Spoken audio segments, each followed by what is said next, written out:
ಟಿವಿ9 ವರದಿ ಬಳಿಕ ಎಚ್ಚೆತ್ತ ಬಿಬಿಎಂಪಿ ಅಧಿಕಾರಿಗಳು. ಬಿಬಿಎಂಪಿ ವ್ಯಾಪ್ತಿಯಲ್ಲಿ ಅಕ್ರಮವಾಗಿ ಬ್ಯಾನರ್ ಹಾಕಿದ್ರೆ ಕೇಸ್ ದಾಖಲು. ಮತ್ತೆ ಪರೀಕ್ಷೆ ಬರೆದು ಅಂಕ ಹೆಚ್ಚಿಸಿಕೊಳ್ಳಿ ಎಂದು ಶಿಕ್ಷಣ ಸಚಿವ offer. School of bio sciences ಉದ್ಘಾಟಿಸಿದ ಕಿರಣ್ ಮಜುಂದಾರ್ ಶಾ. ಈ ಸುದ್ದಿಗಳನ್ನು ನೋಡೋಣ ಸಮಗ್ರ ನ್ಯೂಸ್ ಟಾಪ್ 9 ನಲ್ಲಿ.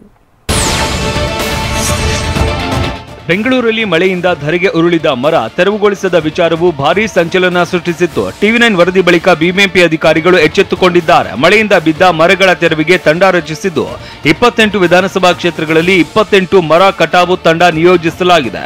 ಜೊತೆಗೆ ಹೆಚ್ಚುವರಿಯಾಗಿ 11 ತಂಡಗಳನ್ನು ಬಿಬಿಎಂಪಿ ಸಜ್ಜುಗೊಳಿಸಿದೆ.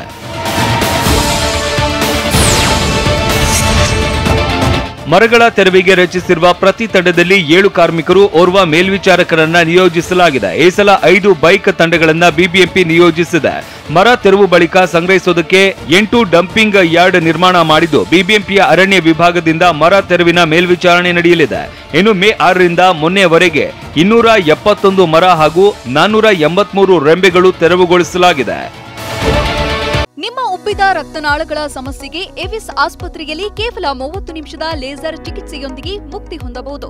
ಹೆಚ್ಚಿನ ವಿವರಗಳಿಗಾಗಿ ಸಂಪರ್ಕಿಸಿ 8088837000. ಬೆಂಗಳೂರು ನಗರದ ಬಿಬಿಎಂಪಿ ವ್ಯಾಪ್ತಿಯಲ್ಲಿ ಅಕ್ರಮವಾಗಿ ಬ್ಯಾನರ್ ಹಾಕಿದ್ರೆ ಕೇಸ್ ದಾಖಲಾಗಲಿದೆ. ಆಸ್ತಿ ವಿರೂಪ ಕಾಯ್ದೆ, ಬಿಬಿಎಂಪಿ ಕಾಯ್ದೆ ಉಲ್ಲಂಘನೆ ಅಡಿಯಲ್ಲಿ ಕೇಸ್ ಬೀಳಲಿದೆ. ಸಾರ್ವಜನಿಕರು ಸಹ ಈ ಬಗ್ಗೆ ದೂರುಗಳನ್ನ ನೀಡಬಹುದು. ಇದಕ್ಕಾಗಿ ವಾಟ್ಸ್ಆಪ್ ನಂಬರ್ ರಿಲೀಸ್ ಮಾಡಿದ್ದು 9480685700 ನಂಬರ್ಗೆ ದೂರು ನೀಡಬಹುದು. ಸ್ಥಳ ಮತ್ತು ಚಿತ್ರದ ಸಮೇತ ಸಾರ್ವಜನಿಕರು ದೂರು ಸಲ್ಲಿಸಬಹುದು.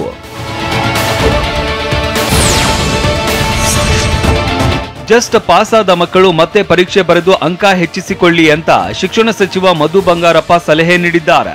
ಶಿವಮೊಗ್ಗದಲ್ಲಿ ಮಾತನಾಡಿದ ಅವರು, ವಿದ್ಯಾರ್ಥಿಗಳಿಗೆ ಸ್ಪೆಷಲ್ ಕ್ಲಾಸ್ ತೆಗೆದುಕೊಳ್ತೇವೆ, ಫೇಲ್ ಆಗಿರುವ ಮಕ್ಕಳು ಮತ್ತೆ ಪರೀಕ್ಷೆ ಬರೆದು ಪಾಸ್ ಆಗಿ ಅಂತ ಹೇಳಿದ್ರು. ಶಿವಮೊಗ್ಗ 3ನೇ ಸ್ಥಾನಕ್ಕೆ ಬಂದಿರೋದು ಸಂತಸ ತಂದಿದೆ ಅಂತ ಶಿಕ್ಷಣ ಸಚಿವ ಮಧು ಬಂಗಾರಪ್ಪ ಹೇಳಿದ್ದಾರೆ. ಶಿವಮೊಗ್ಗದಲ್ಲಿ ಮಾತನಾಡಿದ ಅವರು, ಶಿಕ್ಷಕರ ಸಹಕಾರ, ಪೋಷಕರ ಸಹಕಾರದಿಂದ ಸಾಧನೆಯಾಗಿದೆ. ಈ ವರ್ಷಕ್ಕೆ ಮಾತ್ರ ಕೃಪಾಂಕ ಅಂಕ ಸೀಮಿತವಾಗುತ್ತೆ. ನಾವು ಕೂಡ ಎಸ್ಇಪಿ ಜಾರಿಗೆ ತಯಾರಾಗಿದ್ದೇವೆ ಅಂತ ಹೇಳಿದ್ರು. ಅಣ್ಣಾಮಲೈ ಒಬ್ಬ ಅಯೋಗ್ಯ ಎಂದ ಶಿಕ್ಷಣ ಸಚಿವ ಮಧು ಬಂಗಾರಪ್ಪ ವಾಗ್ದಾಳಿ ನಡೆಸಿದ್ದಾರೆ. ಶಿವಮೊಗ್ಗದಲ್ಲಿ ಮಾತನಾಡಿದ ಅವರು, ನಮ್ಮ ರಾಜ್ಯದಿಂದ ನಿವೃತ್ತಿ ಸಂಬಳ ತೆಗೆದುಕೊಂಡು ಈಗ ಬಂದು ಪುಕ್ಸಟೆ ಭಾಷಣ ಮಾಡ್ತಾರೆ. ಅಲ್ಲದೆ ಇಲ್ಲಿ ಬಂದು ನನ್ನ ಬಗ್ಗೆ ಅಣ್ಣಾಮಲೈ ಮಾತನಾಡ್ತಾರೆ ಅಂತ ಕಿಡಿಕಾರಿದ್ರು. ವಯೋಸಹಜ ಕಾಯಿಲೆಯಿಂದ ಬಳಲ್ತಾ ಇರುವ ಮಾಜಿ ಸಿಎಂ ಎಸ್ಎಂ ಕೃಷ್ಣ ಬೆಂಗಳೂರಿನ ಮಣಿಪಾಲ್ ಆಸ್ಪತ್ರೆಗೆ ದಾಖಲಾಗಿದ್ದಾರೆ. ಸದ್ಯ ಐಸಿಯುನಲ್ಲಿ ಇರುವ ಎಸ್ಎಂ ಕೃಷ್ಣ ಅವರಿಗೆ ಡಾಕ್ಟರ್ ಸತ್ಯನಾರಾಯಣ, ಮೈಸೂರು ಡಾಕ್ಟರ್ ಸುನಿಲ್ ಕಾರಂತ ನೇತೃತ್ವದ ಕ್ರಿಟಿಕಲ್ ಕೇರ್ ಟೀಮ್ ಚಿಕಿತ್ಸೆ ನೀಡ್ತಾ ಇದೆ. ಈ ಬಗ್ಗೆ ಮಣಿಪಾಲ್ ಆಸ್ಪತ್ರೆ ಹೆಲ್ತ್ ಬುಲೆಟಿನ್ ರಿಲೀಸ್ ಮಾಡಿದೆ. ಉಡುಪಿ ಜಿಲ್ಲೆಯ ಕಾರ್ಕಳ ತಾಲೂಕಿನ ಕಣಜಾರುಗೆ ಬಹುಭಾಷಾ ನಟಿ ಪೂಜಾ ಹೆಗ್ಡೆ ಭೇಟಿ ನೀಡಿದ್ರು. ಕಣಜಾರು ಬ್ರಹ್ಮಲಿಂಗೇಶ್ವರ ದೇವಸ್ಥಾನದ ಬ್ರಹ್ಮ ಕಲಶೋತ್ಸವ ಹಿನ್ನೆಲೆಯಲ್ಲಿ ಆಗಮಿಸಿದ್ರು. ದೇವಸ್ಥಾನಕ್ಕೆ ಭೇಟಿ ಕೊಟ್ಟ ಪೂಜಾ ಹೆಗ್ಡೆ ದೇವರಿಗೆ ಪೂಜೆ ಸಲ್ಲಿಸಿದ್ರು. ಈ ವೇಳೆ ಪೂಜಾ ಹೆಗ್ಡೆ ಅವರನ್ನ ದೇವಸ್ಥಾನದ ಸಮಿತಿಯ ಸದಸ್ಯರು ಗೌರವಿಸಿದ್ರು.